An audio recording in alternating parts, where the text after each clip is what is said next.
पत्र दादा भगवान का 212। तुमने याद किया है पर मैं बहुत थका हुआ हूँ। डॉक्टर ने भी बोलने लिखने और ख्याल करने की मनाही की है। मैं तो पहले ही अपने को भूल बैठा हूँ। वह बेचारे डॉक्टर को क्या पता।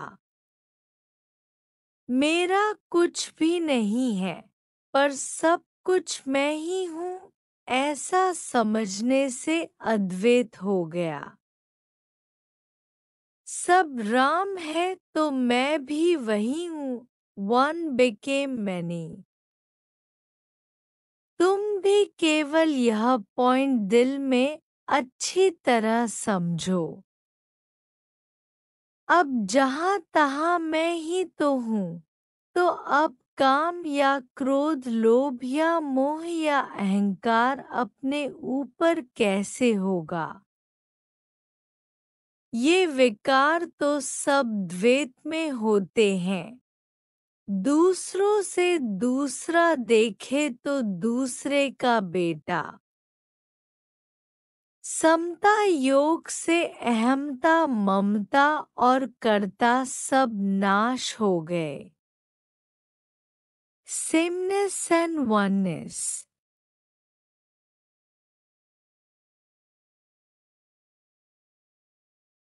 एक ही निराकार संकल्प से मैं साकार हो गया। मैं एक पर करोड़ों मेरे नाम हैं। हरि के नाम हजार हैं, परम मैं हरि तो एक हूँ। हरि ओम और जहाँ तहाँ मैं ही तो हूँ, दूसरा है ही नहीं तो निर्भय हो गया डर काहे का। डर होता है दूसरों का सो दूसरों है ही नहीं। I am all in all. मेरा कुछ नहीं है तो ख्याल भी काहे का करूं। चिंता भी काहे की, बात भी किसकी। जब सब मैं ही तो हूँ तो मुझे चाहिए क्या। कोई भी चीज अप्राप्त नहीं है। त्याग भी क्या करूं। दान काहे का, फिर नमस्कार किसको करूं। ऐसे सब में बसता है साईं। घट घट वासी करके देखो, घर ही में पाया। God is with in. तुम बाहर भटक रहे हो, वहां नहीं है। पशु देखो, अंदर में प्रकाश। राम राज्य में भगवान के इंसाफ में विश्वास करो, एतबार करो और जो कुछ भगवान करता है वह वाह वाह करके देखो।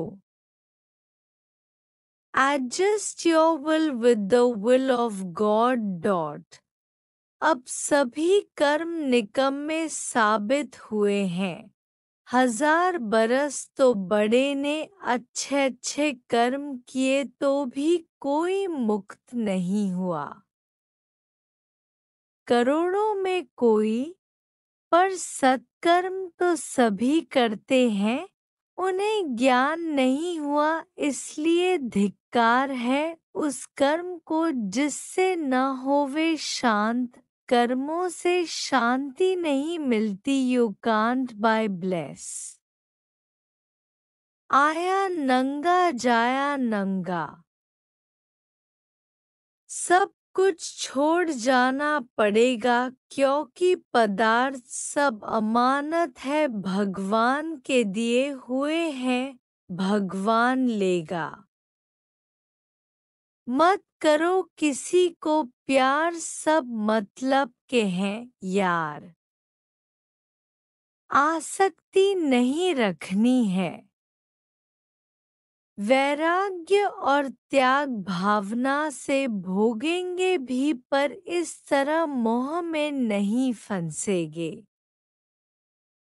जैसे राजा जनक डिनर टेबल के ऊपर तलवारें धागे से लटकाकर रखता था, जब खाने बैठते थे तो जल्दी में उठकर निकल जाते थे।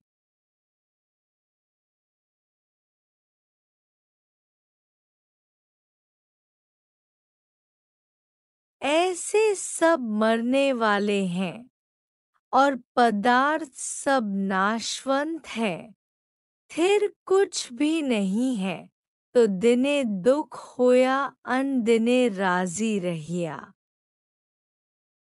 सब पदार्थ मिथ्या है। जरूर भगवान अपने दिए हुए सब पदार्थ वापस लेगा, तो हमें रोना न पड़े। जैसे दूसरों की रखी हुई अमानत को हम हाथ नहीं लगाते। अपना धन जो समझ बैठे हैं, वह भी अमानत है। भगवान ले जाएगा ऐसा समझकर चलेंगे तो जाते समय रोएंगे, नहीं आने पर खुशी नहीं होगी। दोनों हालतों में समान। यह सेमनेस सीखनी है, यानी अहमता। ममता करता जाएंगे, समता से विकार शरीर में है। आत्मांकार इन विकारों से आजाद है। मतलब शरीर भुलाना है, देह अध्यास गवाना है और आत्मा का निश्चय करना है। घड़ी एक विसरु राम कून, तो ब्रह्म हत्या मोहे होय। यह निश्चय पक्का पुरुषार्थ से होगा। बाकी देह की तो प्रारब्ध है फिक्स, वह मरने तक प्रारब्ध चलती रहेगी। राम राज्य है तो इंसाफ ही इंसाफ है, जुल्म हो नहीं सकता। सारी सृष्टि ऑटोमेटिक चल रही है। जब सब मैं ही तो हूँ, तो मुझे चाहिए क्या? मेरा कुछ भी नहीं है, तो फिर ख्याल किसका करूँ? सब पदार्थ मिथ्या है, फिर अमानत भी है, भगवान सब लेगा। सब मिथ्या है तो कुछ भी थिर नहीं है, खिन आवे खिन जावे।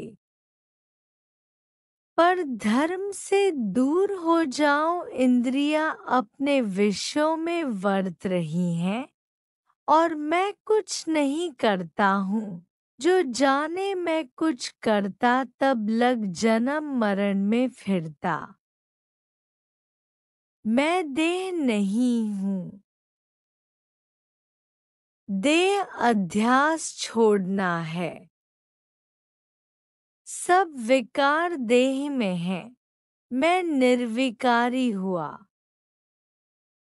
कर्म सब द्वैत से होते हैं, इसलिए राजा जनक ने तीनों प्रकार के कर्म त्याग दिए। मन, मन, वाणी के कर्म।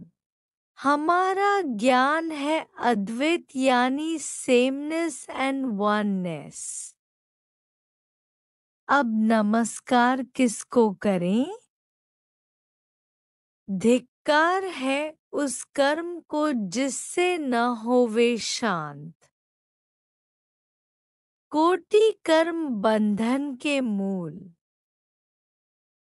हमारे बड़े सभी प्रकार के कर्म सत्कर्म द्वैत से करते आए, पर कोई भी कर्मों से मुक्त नहीं हुआ। तुलसीदास न तरंदे कर्म किए। ज्ञानी त्यागी है केवल मिथ्या का, पर सच्चा आनंद तो केवल ज्ञानी को हासिल है। भगवान के प्रेम में सब कुछ भूल जाता है। मर जाए तो भी रोते नहीं है, क्योंकि ज्ञानी मौत नहीं मानता है। यानी है अर्जुन, तुम मरे हुओं का शोक नहीं करो। मरने वाले फिर आते रहते हैं और आए हुए सब फिर मरते हैं। हम द्रौपदी की तरह पुकारते नहीं हैं, पर दिल में पक्का है कि ईश्वर का इंसाफ है। जिसको राखे राम उसको मारे कौन। एक आदमी ने जज से कहा, साहब इंसाफ तो करो, तो जज ने एकदम 5 वर्ष अधिक सजा दे दी इन शब्दों के लिए। जज का मतलब ही है इंसाफ करे। कैसी भी हालत शुक्रगुजार होने की जरूर है। जैसे खून हो जाए पर मरे नहीं तो भी शुक्राना, एक आँख निकल जाए तो भी शुक्र। चिट्ठी लिखने बैठता हूँ तो कहाँ कहाँ जाकर पहुँचता हूँ, 2-3 बार सेम पॉइंट लिख देता हूँ। अब तो पता ही नहीं चलता। वैसर भी कैसी वैसर हो गई है, काश कोई फकी दवा फर्क ठीक करे।